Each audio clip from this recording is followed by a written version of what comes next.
Well, now, greetings and salutations to you all once again. It is I, the Ravenous Spectre, and today we are going to be unboxing the Ni no Kuni 2 Revenant Kingdom Collector's Edition.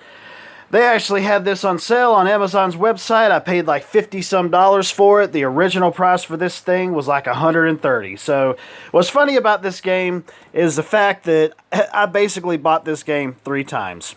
Okay, the first time I got it, I was really excited about it, and I bought it on day 1, and that is the number for how many they've released there, apparently. And I ended up getting it on day 1, really got far into it. Haven't beaten it just yet, really do like it for sure. But, you know, other games and whatnot. And so I ended up getting it a second time on Black Friday when they had the premium edition for like $20. And I ended up giving my standard edition to a friend of mine for Christmas. And lo and behold, this one came out and it was on sale. So I said, you know what? $50-some, can't go wrong with it. Ended up snagging it up. So what we're going to do is we're going to get in here, look at it, and see everything that it has to offer. Alrighty, we got her open, and the first thing we're going to show here is Lofty the Plushie. And he is a familiar or a character that follows you around in the story.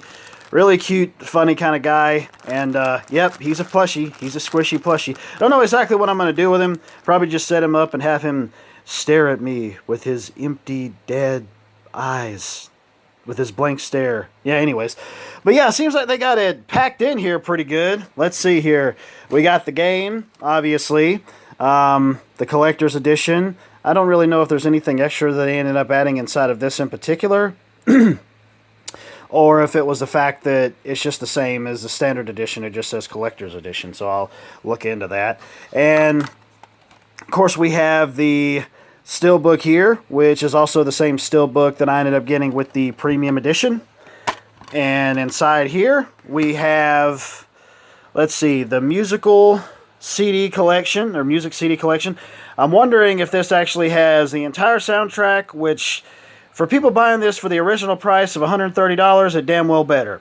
But I got it for $50, so I still want the freaking full-blown soundtrack.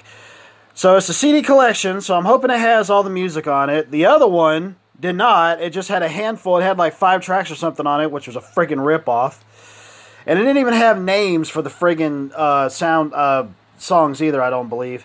And, of course, we got the making of Ni no Kuni 2, Revenant Kingdom here, so I'm definitely going to end up looking into that. And we got some nice artwork here in the back of the world that you'll be traveling in.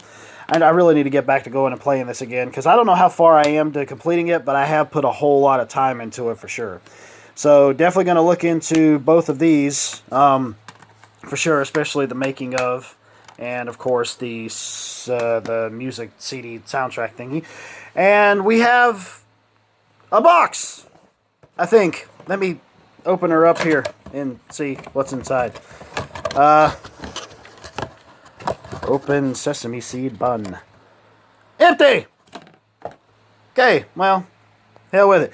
Alright, the next thing we're going to show here is the 3D paper craft display, which actually I also have this that came with the premium edition here. And the thing is about this is it is the paper craft, but I have heard that on the inside there's also a display piece that's inside of here as well for you to be able to display it in a plastic sheath thingy. That right there. This is it. If it can just open up and stop giving me grief, that would be great. Yeah, so there you go. I'm definitely probably going to end up trying to put this together. A friend of mine had some problems with it, but I'm going to see how to do it, because that would be really awesome to put it inside of this plastic casing right here for sure. That way it would definitely end up protecting it. So definitely going to end up saving all of this stuff, of course, for sure. The next thing that we have here is the art of Ni no Kuni 2, and you guys know how I am about art books. So we're just going to do a little flippy dippy doohickey here and look through some of this stuff. Sorry I went kind of fast there. I do apologize, but I don't really want to spoil anything. If there is spoilers, and if there is, I apologize. But then again, I'm only doing this with one hand. That's what she said. So yeah, I'll flip it back the other way so you guys can kind of get an idea of See, that was just pathetic. Can get an idea of what's going on from the other side of things. And here we go. Focus, thank you. So we got some really gorgeous artwork here. You guys know how that looked like the freaking Eye of Sauron there for a second.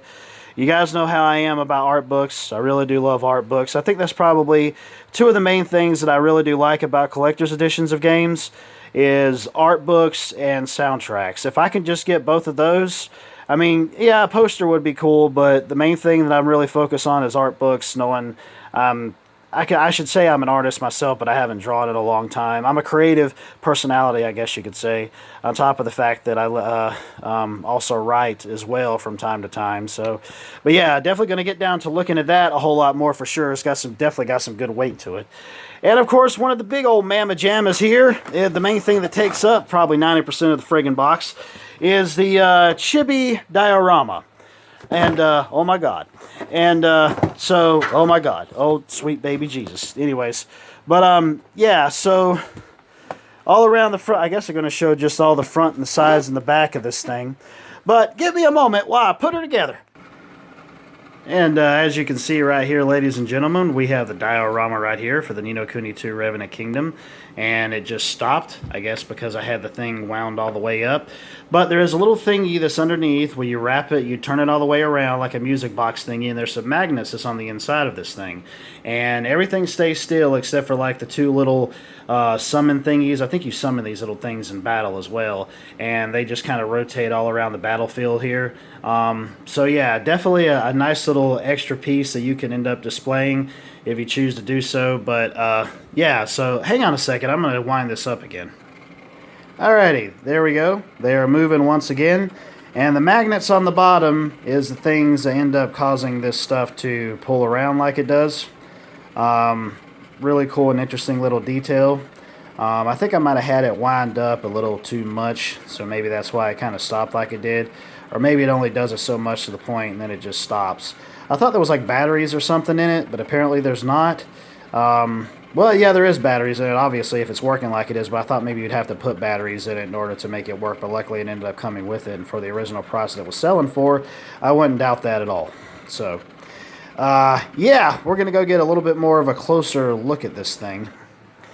And there it is, right there, from all sides, right here. And I think this is actually one of the boss fights. I think it's one of the first boss fights or something that you get into. And there's a little nipple nub back there to be able to turn it on. And underneath you have the little wind-up dealio. To be honest, from my perspective, I kind of feel like this was cheaply made. Just for the simple fact that I would think that they would just be like an on-off switch. So you could turn it on and just let it move as much as it wants to. The detail in it looks fine. Obviously, it's supposed to look chibi. Which makes sense, but out of everything that I've seen so far, I think this is probably like the lackluster one, I guess you could say, at least for me. It's cool, no doubt about it, but I would figure that the figures would end up moving around more, and it wouldn't have such a short amount of time of them moving. But anyways, it's still a really cool centerpiece for sure. Very interesting. Like I said, this is one of the boss fights, and so yeah. But anyways, this is the unboxing of the collector's edition of Ni no Kuni 2 Revenant Kingdom, and I need to go and put all this stuff back where it needs to go so it looks all nice and pretty. You know what? Hang on a second. I'm going to look inside the game case to see if there's anything different. Well, now, much to my surprise, there is actually a season pass in here. Obviously, I'm not going to show it because I'm not going to show the codes because it's mine! But anyways, yeah, there's also, it's pretty much the same way it is for the Day 1 edition, except for the fact that there's also another code in here that I've already used the first time around, which is like a sword set kind of thingamajiggy, so I'll probably just go ahead and I may end up giving that one away to somebody.